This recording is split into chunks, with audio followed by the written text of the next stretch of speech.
રાજકોટ લોકસભા મત વિસ્તારમાં વસતા અને સુરતમાં રહેતા અગ્રણીઓએ સુરતના મોટા વરાછામાં સ્નેહ મિલન સમારોહ કાર્યક્રમનું આયોજન કર્યું, જેમાં પરસોત્તમ રૂપાલા ઉપસ્થિત રહ્યા. સુરતમાં વસતા રાજકોટ, પડધરી, ટંકારા, મોરબી, વાંકાનેર, જસદણ, આટકોટ, મીંછિયા, કોટડા, સાંગાણી, લોધિકા સહિતના ગામના લોકો આ સ્નેહ મિલન કાર્યક્રમમાં હાજર રહ્યા હતા. સમારોહને સંબોધતા રૂપાલાએ વિપક્ષ પર આકરા પ્રહાર કરતા પોતાના સંબોધનમાં કહ્યું કે મનમોહન સિંહની સરકારના શાસનમાં રોજ કૌભાંડ અને ભ્રષ્ટાચાર થતા.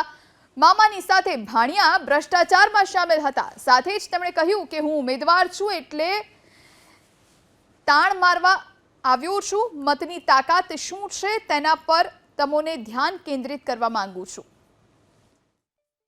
આપણે ઘેરે લગ્ન હોય તો આપણી બેનને નો કંકોત્રી લિખિત નો હાલે, એને ખબર પડે ભાઈને વિવાહ છે વિયું જવાય,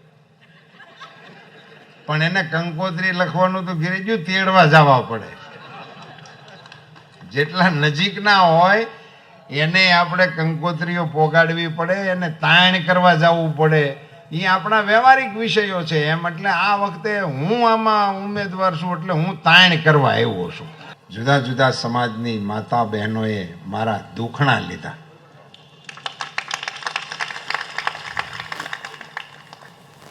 મારી દોડાદોડીનો હંધોય થાક ઉતરી ગયો.